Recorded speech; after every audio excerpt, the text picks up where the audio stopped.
Namaste! Today we're going to look at the benefits of fasting. Oh my God, how much fear is the word fasting building in your mind? I can't not eat. The mind's going to go crazy and it's going to make me really hungry. I'll become cranky. Don't speak to me today because I've not eaten. We're constantly thinking about food because it's everywhere. It's on the TV, it's on the street corner. We need to taste, we need to stuff ourselves, we need to eat to feel good, we need energy. And then we stuff ourselves to the brim. We go into a food coma, all lethargic. Yet, our bodies are not designed for this level of ingestion of food. If you think of the body as a car, what happens when we overfill the oil? It starts to splutter and judder and leak. Just like our bodies when we overeat. We start to feel tired and exhausted. For many centuries in the yogic and spiritual world, the art of fasting has been observed, and it has immense benefits in terms of physical and spiritual. For most of the ailments that people suffer today, the headquarters are in the stomach. Impurities gather over a period of time, and we become heavy and dense. This density impacts how we think, how we feel, the natural energy of our body, and also how we experience life.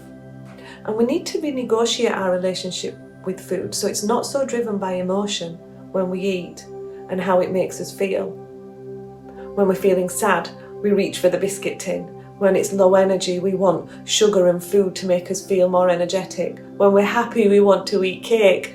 Cake brings a smile to the face, doesn't it? But fasting is a spiritual cleanse and an opportunity to reset your system. Our life is guided by the cycles, the sanskaras, the sun cycle, the lunar cycle, the planetary cycles. And these cycles are necessary for the body, this constant merry-go-round.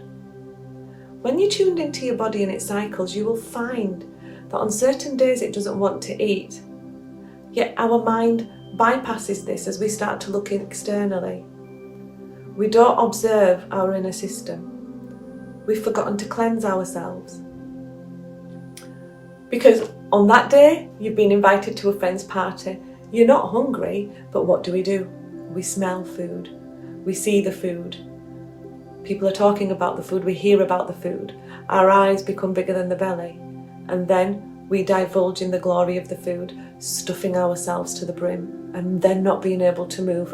I feel all relaxed because I've eaten. Yet fasting is a ritual of purification. It's about releasing those toxins, and it's been observed that the moon has a great influence on our digestive system, particularly the 11th day, Ekadashi, which occurs twice a month. It's critical to fast on this day, to reset and cleanse. Fasting is tapas, yet we've made it very ritualistic that we can't eat this grain or we can't eat this lentil. Funnily enough, we start to celebrate more with food on Ekadashi and make it a celebration as we look to see what we can have to eat instead. The real feast happens on this day. Oh yes, let's make a pancake. Let's have some halva. Let's have this sweet because it doesn't contain this sugar. We've become a devotee of ritual. The focus should be a little less about food and eating and freeing the mind for spirituality. Fasting means upavas, which means to go and sit close to God. If you are fasting and thinking, when can I eat? What can I eat? When will this day be over? Because I need to eat this. Your mind has gone inwards, not for spirituality, but closer to the food, so the purpose isn't served. The real upavas is devotion. Fasting allows you to make some big changes in your inner being. Initially, you may be a little anxious. And fasting doesn't always mean no food. What it means is to be more conscious of the mind, more conscious of the self. If you can't do a full fast, you can take some water and fruits. When we're fasting, we're returning to a state of purity, a sense of being stronger mentally, and fasting provides plenty of energy because we don't just get energy from food, but we get energy from the sun, the air, our own inner prana, which we no longer relate to. By taking a fast 2 days per month, we can start to control our 10 senses and the one mind. And we disconnect from the external thought of food and the thoughts that we constantly need to eat to feel happy and have energy. When we're in this point of fasting, that's when the spiritual power within us is being generated. We start to clear out the toxins that have been built up from the food. The body density starts to feel lighter and more energetic by having this break.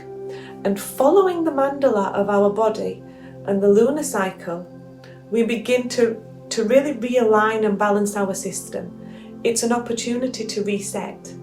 Your system becomes vibrant as it starts to take natural energy and isn't becoming lethargic and tired. For a meditator to close the eyes and not fall asleep takes a certain level of vibrancy in the body. Fasting on Ekadashi allows your body to obtain that vibrancy and become more conscious of the self, become more conscious to the inner God and the inner self. So take this opportunity to reset and realign yourself.